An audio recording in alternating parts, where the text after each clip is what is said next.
Melanie Keller. And I'm Marcos Nájera. With NewsWrap, a summary of some of the news in or affecting LGBTQ communities around the world for the week ending March 20th, 2021. The Vatican is giving up queer Roman Catholics for Lent this week by specifically forbidding priests to bless same-gender unions.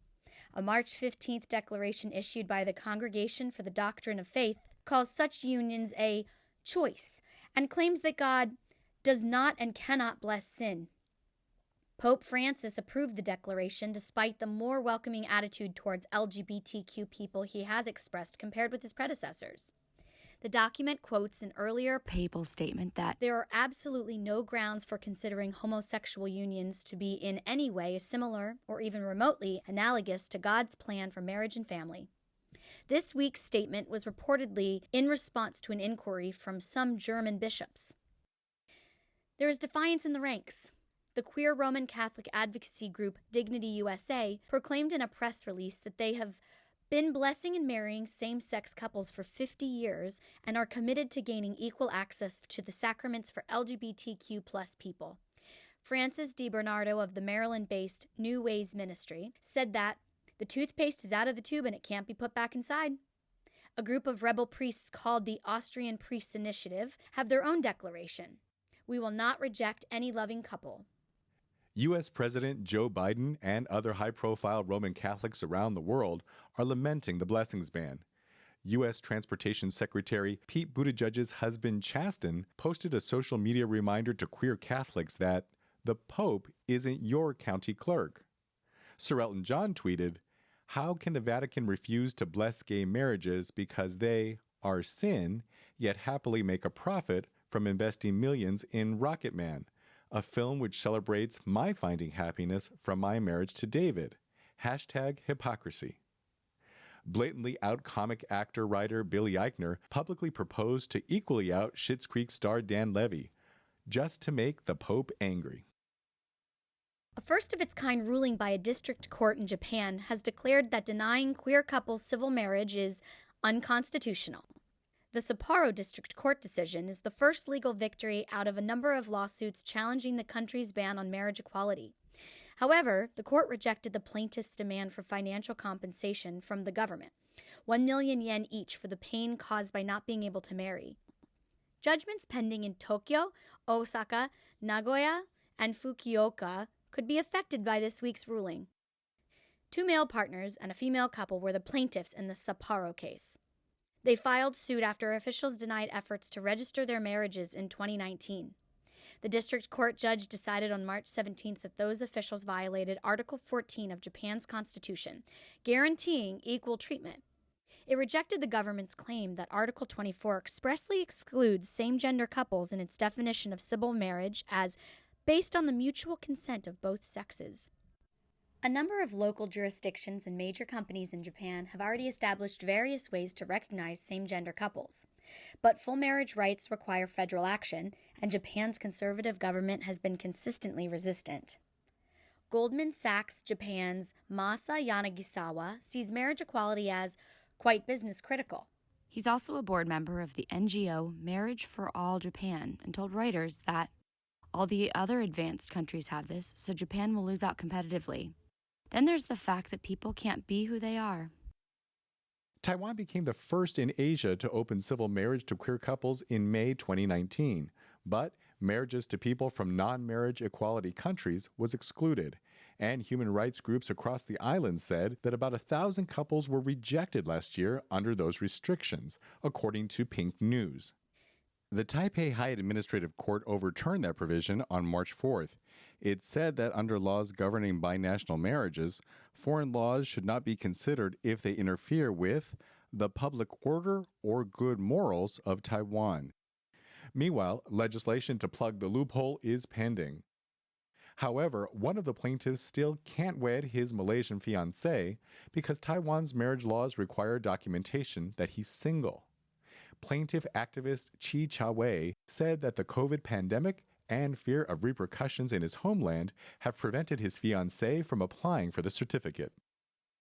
Democracy activists in Tunisia are rallying around imprisoned LGBTQ rights campaigner Rania Amdani. She's been in the crosshairs of the police union since January, when she became a visible presence in almost daily protests against repression in the North African nation. When the 26-year-old tried to file a complaint of police intimidation, she was charged with insulting a police officer. Article 125 of the Penal Code punishes that offense with up to a year in prison. A member of the legal team representing Amdouni told reporters that she was sentenced to 6 months. She's being held in a women's prison in Manouba, west of Tunis. Her lawyers charged that guards routinely enter her cell at night to harass and threaten her. Human Rights Watch and other global watchdogs are warning that Tunisian authorities are sending an appalling message to victims of discrimination that they have nowhere to turn and that any objection could land them in prison themselves. A Bangladesh TV station celebrated International Women's Day with the debut of the country's first transgender news anchor. Tashnuva Anand Shishir told The Hollywood Reporter that she cried when colleagues clapped and cheered after her first 3-minute newscast on March 8th for Boishaki TV. She said, "I was very nervous, but that she was determined to overcome this ordeal, this final test." The 29-year-old activist and actress is also studying public health at a Dhaka university. Tipu Alam Milan is the station's deputy managing director. He noted the increasing acceptance of transgender people in government circles, led by Prime Minister Sheikh Hasina. Milan added that another transgender person has been hired to work in their drama department and said that, "We want the attitude of society to change through these appointments." A genderless Mr. Potato Head, the withdrawal of a handful of radically insensitive Dr. Seuss books, and similar boogie person issues. That's the kind of cancel culture howling right-wing U.S. cable behemoth Fox News has been using to distract its loyal viewers from the successes of the new Biden administration. The latest target is huge online retailer Amazon and its liberal billionaire leader, Jeff Bezos. He became an even bigger foe after he bought the Washington Post, a right-wing villain for its allegedly liberal slant. Amazon announced this week that it will no longer sell books that characterize same-gender attraction or transgender identities as mental illnesses. One book no longer available from Amazon is When Harry Became Sally by political conservative writer Ryan T. Anderson. He criticizes gender-affirming surgery and urges trans people to get therapy to remain in the gender that they were assigned at birth. A letter obtained by the Washington Post from Republican Senators Marco Rubio of Florida, Mike Lee of Utah, Mike Braun of Indiana, and Josh Hawley of Missouri to Bezos champions the book. It charges that its removal was part of a larger campaign to restrict conservative voices and information on Amazon. A response from Amazon simply stated that, "We carefully consider the content we make available in our stores, and we review our approach regularly. We have chosen not to sell books that frame LGBTQ+ identity as a mental illness." Finally, the hoots and hollers in the car with her spouse Susan scared the dog awake. After all, her competition for a Grammy in the category of Best Spoken Word Album included Flea, Ken Jennings and Alex Trebek, Ronan Farrow, and Meryl Streep. The winner tweeted about it with the caption, "Ha! Whoa! Wow!" Here's a sample from her winning entry. If you had to point to a beginning, to the exact location of the Big Bang from which American industrial and economic power began its astounding and sometimes reckless expansion, it would be at the end of a percussion-driven, blunt-force drill bit lowered through a cast-iron pipe powered by a 6-horsepower steam engine, slamming down and down and down into the earth on a farm in northwest Pennsylvania. And on August 28, 1859, the crude yet sublime substance, rock oil as it was called at the time, presented itself on the Earth's surface.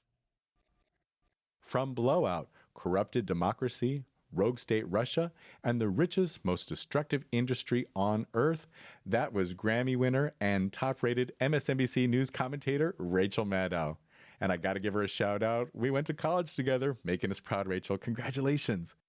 Stay tuned for our queer ear on the music of the Grammys on This Way Out. That's NewsWrap, global queer news with attitude, for the week ending March 20th, 2021. Follow the news in your area and around the world. An informed community is a strong community. NewsWrap is recording remotely during the COVID-19 emergency. It's written by Greg Gordon, edited by Lucia Chappelle, produced by Brian DeShazer and brought to you by you. Help keep us in ears around the world at thiswayout.org, where you can also read the text of this newscast and much more. And you can listen to NewsWrap each week by subscribing to our This Way Out radio channel on YouTube. For This Way Out, I'm Marcos Nájera. Stay healthy. And I'm Melanie Keller. Stay safe.